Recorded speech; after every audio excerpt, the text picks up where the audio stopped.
법무부 장관님, 네네. 그 사의 표명 언제 하셨는지를 뭐 여쭤봐도 될까요? 뭐 저는 그 사실 전에 훨씬 전이라고. 여러 달 전부터 이미 이제 그 공소청 중수청이 설립하기로 돼 있고 하니까 그 뭐 기술적인 문제들만 남은 거고, 그다음 보안 수사권 관련해서는 또 최근도 아니죠, 한 뭐 좀 상당 전에 전 총리께서 정부 입장을 결정했기 때문에 크게 뭐 이제 제가 할 일들은 대충 끝난 거 아닌가. 그다음에 법무부 안에서 또 제가 추진하려고 했던 규정이나 출입국이나 범정에 관련된 정착들, 제도 개혁들을 그러니까 대부분 해놨기 때문에 이제 그만둬야겠다는 얘기를 사실 여러 번 그거는 했었습니다. 한참 전이었는데 지금 갑자기 이게 불거진 게 조금 의아스럽다 이런 취지로 아까 예, 말씀하셔. 그렇습니다. 네. 그건 맞습니까? 네네.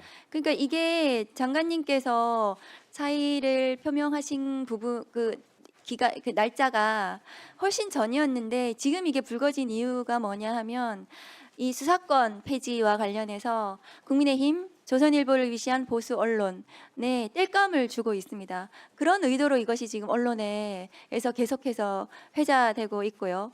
그리고 앞으로 이제 있을 검사들의 집단 행동에 명분을 주는 그것을 주기 위해서 언론에서 지금 이걸 계속 부풀리고 있는 이런 상황인 것 같습니다. 장관님께서 그 부분 알아주셨으면 좋겠고, 검사의 보안 수사권 규정은 없습니다. 형사소송법에.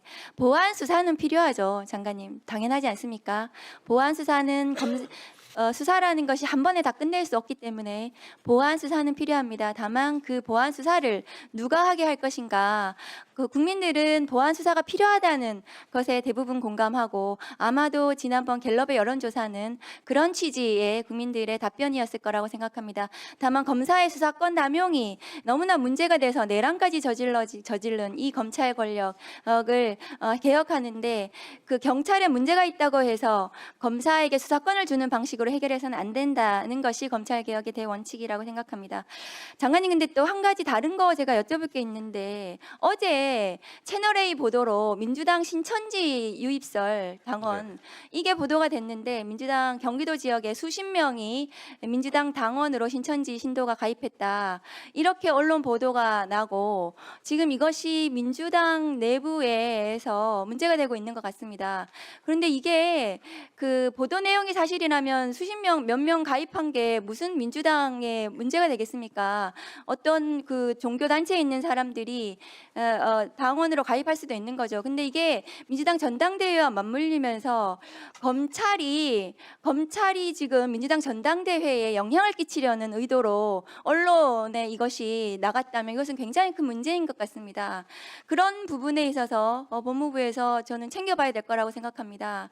이게 수사권 폐지 국면과 맞물리면서 마치 그 합수본에서 지금 이게 저는 수사를 마쳤다고 얘기를 들었거든요. 결과 발표만 남은 상황에서 경기도 지역에 수십 명이 뭐 신천지 신도가 민주당에 가입한 것이 무슨 문제가 되어서, 그래서 그것을 마치 민주당과 신천지를 연관시키면서 민주당 전당대회에 영향을 끼치려는 이 검찰의 어떤 그 검언유착은 아닌지, 이런 부분에 대해서도 장관님께서 챙겨보셔야 된다고 저는 생각을 합니다.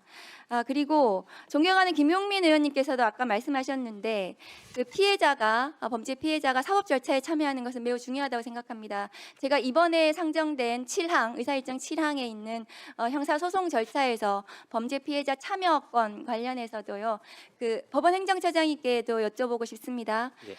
현행법이 지금 피해자가 공판 절차에 참여하는 규정이 거의 실질적으로 없습니다. 그래서 제가 법안으로 검사의 소극적인 공판 절차 진행에 있어서 피해자가 적극적으로 참여할 수 있도록 전체적인 피해자 의견 질술권뿐만이 아니라 증거라든가 양형이라든가 이런 부분에 대해서 피해자가 적극적으로 검사하고 같이 목소리를 낼 수 있도록 하는 법안을 발의했습니다. 이것이 검찰개혁의 일환이었고요. 지금 범죄 피해자들의 목소리를 반영해야 된다는 이런 취지로 검찰개혁 이 형사소송법 개정 국면에서 많은 피해자들이 말씀하셔서 이 법이 발의가 됐습니다.